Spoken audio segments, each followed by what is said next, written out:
Spanish is part of school life for children here at Arnott Community Primary in Liverpool. Many of them have been learning Spanish since reception. In this programme, we'll see how MFL at Arnott is supported by the local authority, and we'll see how their strategies pay off by the time children reach the top end of Key Stage 2. Vale, clase, escuchad por favor. Sentaos en el suelo. Venga. Class teacher Martin Fitzgerald begins the day with his split Year 5 and 6 class. Bethany. Present, señor. Andres. Present, señor. Kaylee. No está. Amy. Present, señor. They've been doing it from a very early age, Present, señor. and to them, doing a register in Spanish, it's part of their routine. And honestly, I don't think they think twice about it anymore. Rianne. Present, señor. Wesley. Present, señor. Caroline. I didn't study Spanish at a university or college, but I took a crash course in Spanish, and with about 500 words, I got sent off to Central America. And after 6 months there, I worked teaching English in Madrid for 18 months. So I never did any specific course, but I think through the way my life worked out, I managed to pick up Spanish as I went along. Quiero hacer un poco de matemáticos. Dime, Brocky, ¿qué son 10 más 5? 15. 15. ¿Es correcto? Sí. Perfecto, muy bien. When they first started looking at their Spanish, there was a lot of repetition, a lot of counting and songs, but we like to try and take that a step further. We continue with our songs, we have our counting, but we develop it so that they're using basic mathematics skills. Rian. 3 por 3 más 4. 13. 13. ¿Es correcto? Sí. Sí, pues muy bien. They're looking at the vocabulary of multiplication, of subtraction and addition. And so you've got a good cross-curriculum choice there. The children are using the Spanish, but at the same time, they're looking at numeracy targets as well. And the crossover works really well. And again, children don't feel like they're doing maths. They feel like they're having an enjoyable Spanish activity. Tenemos dos equipos, chicas y chicos. ¿Qué son 100 menos 70? Ah, 70, no 60. Andrés, un punto. Un punto para los chicos. Muy bien. He says 15 más 3, something like that, and then you work it out in your head. Then it's got all numbers on the board and you point at the number what's right. And if it's right, you get a point. What I do is I do it in my head in English and work out what the number is in Spanish and just say it to say it.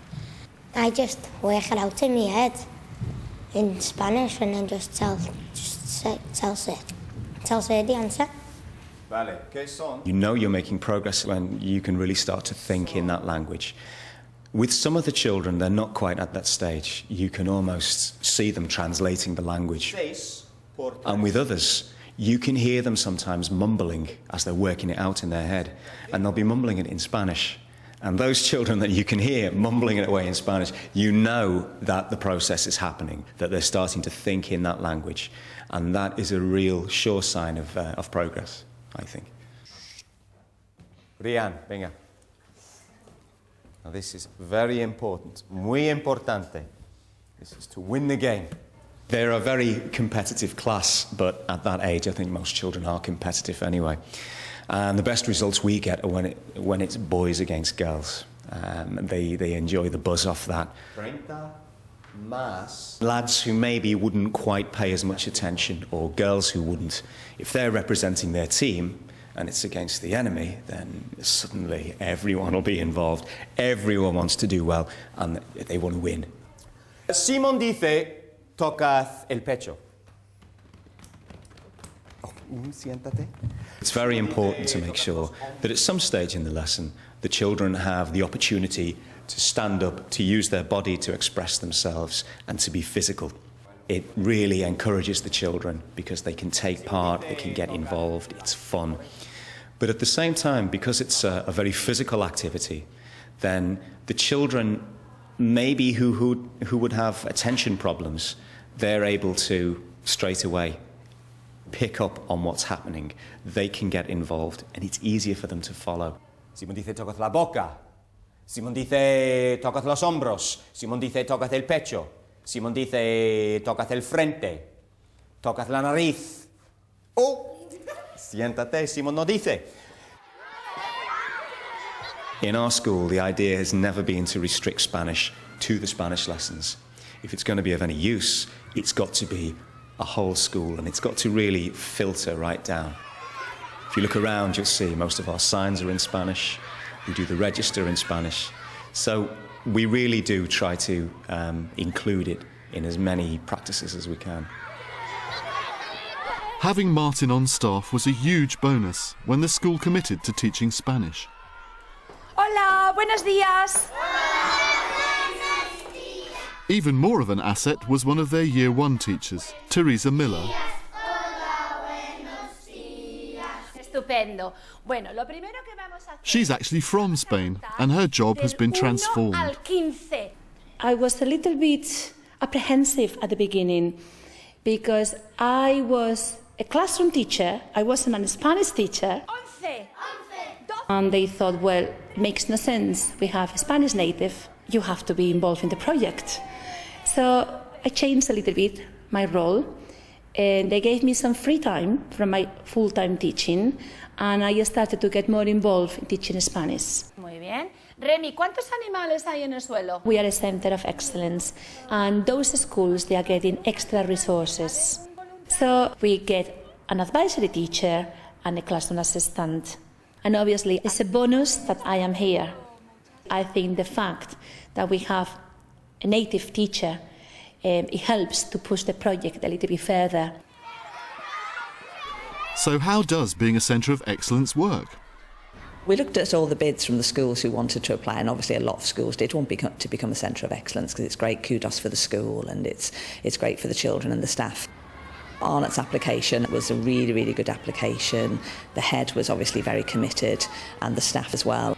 From our point of view in Liverpool, we're very lucky because we have a lot of support at LEA level, and I think that is crucial, that people needn't feel that they're working alone, that they're just trying to do a little bit of French or Spanish or German on their own with no support.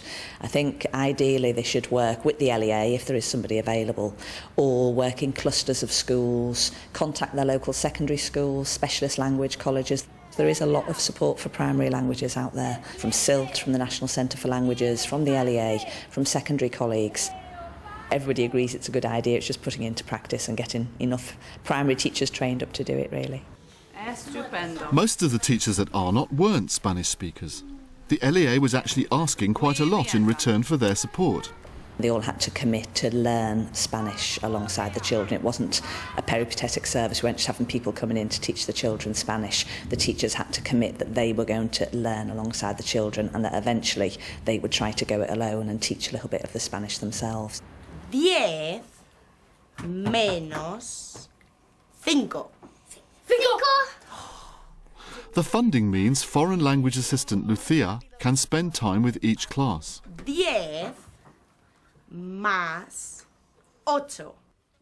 As well as working with the children, she's effectively training non-Spanish speaking teachers like Pauline Quinn. The class teachers, they pay a lot of attention on what we do. They participate a lot to repeat all the things, all the vocabulary, all the things that we are teaching. So like that, they learn as well what they have to teach, like in the next lesson. They have more or less, they have to repeat our lesson. So they have to learn by heart all the vocabulary and everything. Un boli. ¿Sí? Un boli. Sometimes they can't really say the word and the kids can, and the kids help them. Pies. Cabeza. Orejas. The teachers are really, really motivated, and they are always like taking notes and repeating, and they play the games as well. Sometimes they are wrong, sometimes they are not, but they are always participating and joining.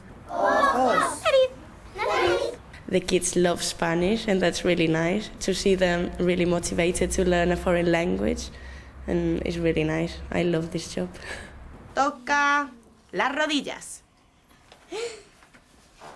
Rodillas. Muy bien. It's all great fun, but it's important that the children are learning genuine skills. ¿Tú quieres darme el animal que vuela? As a centre of excellence, Arnott also has LEA advisor Sheila Grady in for 2 days a week. She brings the rigour of a background in secondary school language teaching into work across the primary year groups. When I first came into Arnott, I was very reluctant to go into nursery and reception. I wasn't really sure of the value of it. I was very much more used to teaching the older children. I am a secondary trained teacher, but I do think that probably working with primary teachers has made me think of different ways to teach a language. Y el patito baila. ¿Qué hace? So is there any progression in what they're learning? Our teaching methods are never to teach lists of vocabulary. You know, even from nursery, we try to teach rhymes, you know, which incorporates, you know, sentence level work, text level work as we go along. So, for example, if we are going to do the members of the family, we then all make our own big book, and that's where we start to introduce the written word.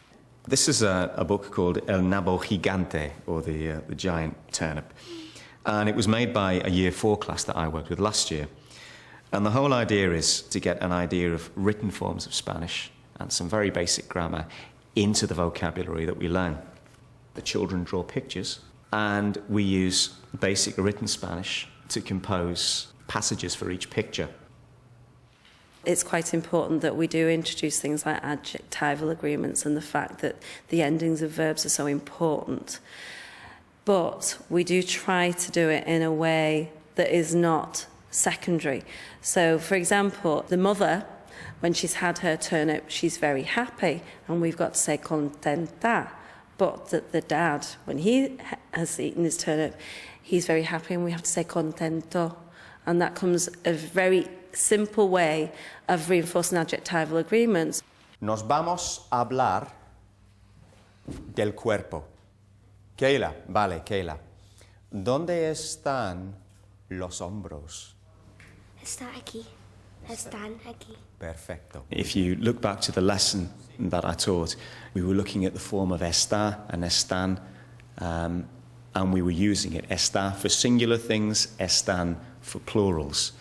It's a small point, but it's indicative, I think, of how progress is made as they go along. ¿Dónde están los pies? Está aquí.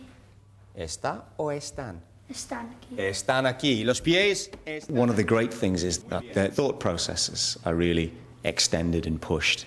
It's easy to say something in your own language, but when you have to get across an idea or an expression in a different language, you really do have to think that little bit harder. ¿Dónde están los ojos?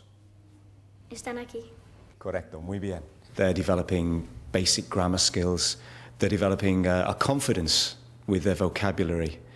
And they're seeing Spanish as an everyday language, something that they come across and encounter in their lives all the time.